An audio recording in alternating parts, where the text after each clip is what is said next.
नमस्कार दोस्तों, स्वागत है आप सबका हमारे चैनल में। पिछले वीडियो में हमने इन्वेस्टमेंट के लिए बहुत ही पॉपुलर 2 टूल्स एसआईपी और पीपीएफ इन दोनों के बारे में बात की थी। एसआईपी यानी कि जो सबको पता है कि जिसके ज़रिए हम म्यूचुअल फंड में इन्वेस्टमेंट करते हैं और म्यूचुअल फंड के ज़रिए हम इनडायरेक्टली स्टॉक मार्केट में इन्वेस्टमेंट करते हैं। तो एसआईपी और पीपीएफ के बारे में हमने डिटेल में बात की थी और दोनों को कंपेयर करके ये समझने की कोशिश की थी कि आपके लिए कौन-सा इन्वेस्टमेंट का जो ऑप्शन है वो ज़्यादा बेटर रहेगा।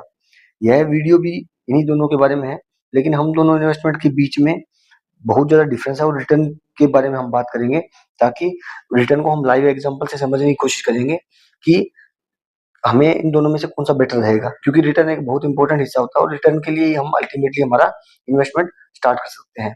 तो इसलिए रिटर्न को देख के हम ये समझने की कोशिश करेंगे कि हमारे इन्वेस्टमेंट से दोनों टूल्स के अंदर अगर हम चाहे एसआईपी हो या पीपीएफ हो, इन दोनों में अलग-अलग हम जब इन्वेस्टमेंट करते हैं तो हमारा रिटर्न जो मिलेगा उसमें हमें कितना डिफरेंस पड़ेगा और इसको देख के आप समझ सकते हैं और अपना जो इन्वेस्टमेंट का ऑप्शन है वो चूज़ कर सकते हैं। तो चलिए शुरू करते हैं आज का वीडियो।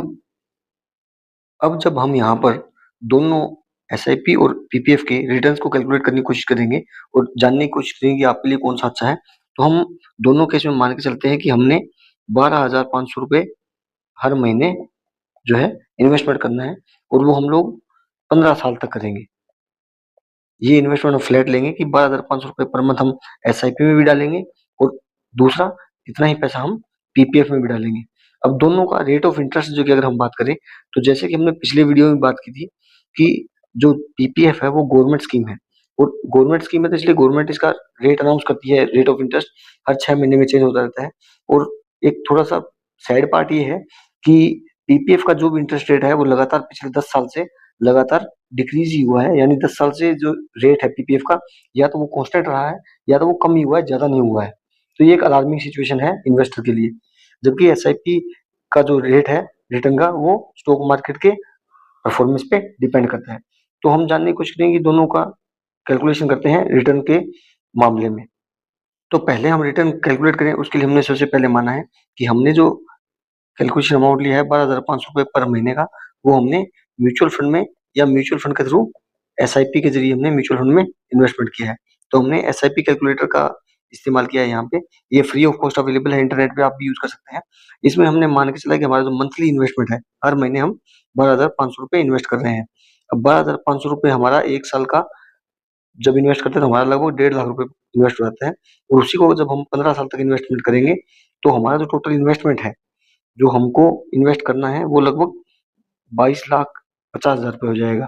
यानी साढ़े 22 लाख रुपए करीब हमारा टोटल इन्वेस्टमेंट होगा और इसमें हमने जो रिटर्न लिया है, वो एक्सपेक्टेड रेट ऑफ रिटर्न जो लिया है 12% लिया है। 12% इसलिए लिया है क्योंकि स्टॉक मार्केट में अगर मैं बार-बार बोलता हूँ कि अगर आप लॉन्ग टर्म के लिए एसआईपी कर रहे हैं, लॉन्ग टर्म यानी कि 10 साल से ज़्यादा की अगर आप एसआईपी कर रहे हैं, तो आराम से कम 14% या उससे ज़्यादा का आप रिटर्न ले सकते हैं। लेकिन फिर भी हम मॉडरेट रखते हुए हमने जो रेट ऑफ रिटर्न लिया वो 12% ही लिया है और उसके बाद में हम लोगों ने इसको कैलकुलेट किया, तो जो हमारा फाइनल वैल्यू आता है, वो आता है 63 लाख, यानी 63 लाख के करीब हमारा टोटल अमाउंट बनता है, जिसमें से 22,50,000 हमारी टोटल इन्वेस्टमेंट है, तो हमारा जो टोटल गेन बनेगा, यानी खुद का जो रिटर्न बनेगा वो 40,50,000 रुपए करीब हमारा गेन बनेगा अगर हम वो 1.5 लाख रुपए हर साल लगाते हैं और 15 साल तक कंटिन्यू इन्वेस्टमेंट करते हैं एसआईपी या म्यूचुअल फंड में। लेकिन जैसे कि मैंने बोला कि एसआईपी में आप 12% से 14% ज़्यादा का रिटर्न ले सकते हैं, तो हमने जो पिछला एग्जांपल लिया उसमें 12% रिटर्न माना था। अगर उसी को हमने 12% जब रिटर्न माना, तो हमारा जो टोटल रिटर्न बना था, वो लगभग 40,50,000 रुपए करीब बन रहा था।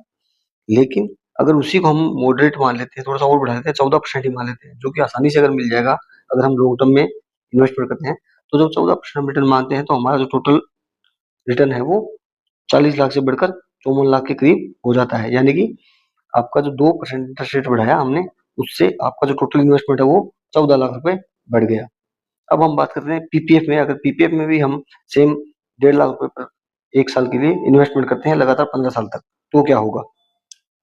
अब अगर हम सेम वही 1.5 लाख रुपए पर ईयर इन्वेस्टमेंट करते हैं और वो भी 15 साल तक इन्वेस्टमेंट करते हैं, या फिर 12,500 रुपए हर महीने हम 15 साल तक अगर इन्वेस्टमेंट करते हैं और वो पीपीएफ में करते हैं, तो पीपीएफ कैलकुलेटर की मदद से जब हम कैलकुलेट करते हैं, तो पीपीएफ हमने 15 साल का टेन्योर लिया है मंथली हमने पैसा डिपॉजिट किया है 12,500 रुपए और इंटरेस्ट रेट हमने 7.1% माना है। 7.1% इसलिए माना है क्योंकि अभी प्रेजेंट में जो रेट्स डिसाइड किए हुए गवर्नमेंट के वो 7.1% है। फ्यूचर में आगे रेट चेंज भी होते रहेंगे, बट जैसे कि मैंने पहले ही बताया, पिछले 10 साल में जो रेट्स हैं वो कंटिन्यूअसली कम ही हो रहे हैं, तो रेट बढ़ने के ज़्यादा चांसेस नहीं है। तो हम अगर 7.1% के हिसाब से भी कैलकुलेट करते हैं, तो हमारा जो टोटल इन्वेस्टमेंट वैल्यू था, जो पहले एसआईपी के सेम था 22 साढ़े 22 लाख रुपए था, और जो हमारा मैच्योरिटी बनेगा वो 40 लाख रुपए बनेगा। 40 लाख में से 22 लाख हमारा खुद का इन्वेस्टमेंट है, तो हमारा टोटल रिटर्न कितना बनेगा? हमारा टोटल रिटर्न जो बनता है वो लगभग 18 लाख रुपए करीब बनता है। अब आप सोच सकते हैं कि यहाँ पे जो पीपीएफ में जो हमने इतना पैसा लगाया, उसका जो हमारा रिटर्न बना वो सिर्फ 18 लाख बना, जबकि यही सेम जब हमने म्यूचुअल फंड में एसआईपी का देखा था और 12% का ही रेट देखा था, तब हमारा जो रिटर्न था वो 40 लाख बन रहा था, और वही अगर जब हम 14% कर रहे थे इंटरेस्ट रेट, तो वो बढ़कर 56 लाख या 54 लाख रुपए हो रहा था। तो आप देख सकते हैं कि पीपीएफ में और एसआईपी में कितना डिफरेंस है जब आप लॉन्ग टर्म में इन्वेस्टमेंट करते हैं। बाकी पैसा आपका है, इन्वेस्टमेंट आपका है, रिटर्न भी आपको ही मिलेगा। आपको वाइज डिसीजन लेना है अपने इन्वेस्टमेंट के लिए कि कहाँ पे आपको इन्वेस्टमेंट करना है। हमारा काम था कि आपको कैलकुलेट करके दिया जाए ताकि आप एक बेस्ट और इन्फॉर्म डिसीजन ले सकें अपने इन्वेस्टमेंट के लिए। तो उम्मीद है कि आपको समझ आ गया होगा कि आपको कहाँ इन्वेस्टमेंट करना है।